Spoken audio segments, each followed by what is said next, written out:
Bonjour les incarnés, je suis le devin chinois blanc du livre des transformations, le Yi Jing. Bienvenue dans l'unité de l'humanité en portrait énergétique, où je vous transmets cette connaissance du sacré. Aujourd'hui, nous allons parler de l'énergie 57 se modeler d'Angun. Cette énergie 57 se modeler est composée du vent et du vent. C'est donc l'un des 8 hexagrammes redoublés. Par conséquent, je vous rappelle les qualités élémentaires et humanisées du vent bois. Le vent et le bois, ça marche ensemble. Des fois, c'est le vent qui prédomine dans l'énergie de l'hexagramme, des fois, c'est le bois. Donc, les quatre qualités élémentaires, ce sont l'enracinement et l'acceptation, l'intériorisation et l'esprit de pénétration, ou perspicacité. Javary et Fort présentent cette énergie. Ce modelé est un mouvement patient et répété de pénétration dans l'interne et de perspicacité. Se modeler, c'est plier. C'est un mouvement de contrainte qui courbe les êtres et pénètre à l'intérieur des situations cachées pour en remettre la forme à jour. Comme le vent qui courbe les brins d'herbe sans leur faire perdre leur verdeur. Comme la racine qui, en butant sur une pierre, se plie pour contourner l'obstacle et ainsi atteindre son but. Se modeler invite à accepter que la situation prenne une forme différente que celle qu'on avait imaginée. Voilà. L'étude de la 10e aile, qui nomme donc cette énergie en présence par un synonyme, stipule s'effacer. Je ressens très fort dans cette énergie le mot s'effacer, le synonyme est très pertinent. Et il est inscrit en contraste avec l'énergie 58 échangée où il y a se montrer, s'effacer, se montrer. Angun s'efface naturellement. Par exemple, dans ses duos et ses collaborations artistiques. Elle se mettra jamais en avant. Pas plus qu'elle n'étale sa vie privée en public, etc. Évidemment, l'artiste doit être présente médiatiquement pour un nouvel album, une nouvelle émission télé, comme The Voice en Indonésie, qui fait des centaines de millions de téléspectateurs.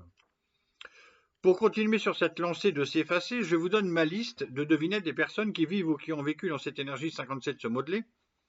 On a Gustave Eiffel et Auguste Rodin, deux forts caractères contemporains qui ne s'appréciaient pas, en concurrence certainement. Alejandro González Iñárritu, c'est un grand réalisateur mexicain, notamment The Revenant.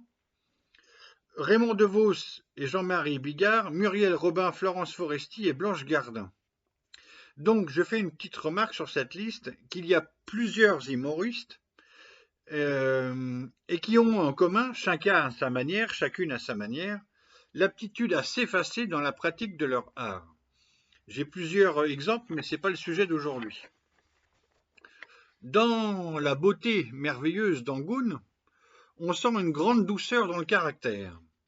Et l'idéogramme Xun, X-U-N, qui nomme donc cette énergie, possède plusieurs sens. Soumis, docile, complaisant, humble, cédé, concédé. En contrepartie de cette douceur, l'étude de la grande image, qui parle du rôle de la personne dans la société, formule « L'être accompli ainsi en répétant les commandements fait avancer leurs exécutions ». Autrement dit, côté vie professionnelle, pour s'accomplir dans sa carrière artistique, il faut s'attendre à une personnalité beaucoup plus directive. Donc, Angun est né à Jakarta, en Indonésie, en 1974. Son prénom complet signifie la grâce qui se crée dans un rêve ou rêve gracieux, en javanais. Elle naît dans une famille musulmane et fréquente une école catholique dans son enfance. Son père est un artiste, poète, chanteur, producteur, et sa mère appartient à la noblesse javanaise. Angun dit vouloir vivre sa féminité et sa modernité tout en étant musulmane. Elle débute sa carrière de chanteuse à 7 ans, sort son premier album à 9 ans et son premier album de rock à 12 ans. Elle fait 4 albums en Indonésie et devient une star. Pour davantage d'indépendance, elle monte son propre label vers 18 ans. Ensuite, il se passe quelque chose qu'elle n'a pas raconté en public, une histoire d'amour et un mariage assez mystérieux. Toujours est-il qu'elle quitte l'Indonésie pour l'Europe vers 1994, d'abord à Londres puis à Paris. À Paris, elle rencontre Florent Pagny, puis Eric Benzi. Et ça m'a fait penser à la 3e sentence du jugement de ce modelé. Profitable d'aller voir quelqu'un d'envergure. Voilà, je développe pas, parce qu'elle parle de panique un peu comme d'un parrain. Et je pense que ça correspond à cette énergie-là. Elle sort son premier album en français, puis après en anglais en 1997, titré simplement Angoune pour que l'Occident la connaisse, avec le titre phare La neige au Sahara que tout le monde a entendu, et qui sort dans 33 pays en anglais aussi. Donc sa carrière internationale est lancée. Angoune est naturalisée française en 2000-2001 et elle représente la France à l'Eurovision de 2012. En plus de ses 8 albums occidentaux, elle collabore régulièrement avec des duos sur d'autres albums. Angoune s'engage activement dans plusieurs causes comme les Enfoirés, le SIDAction, l'UNICEF et l'ONU.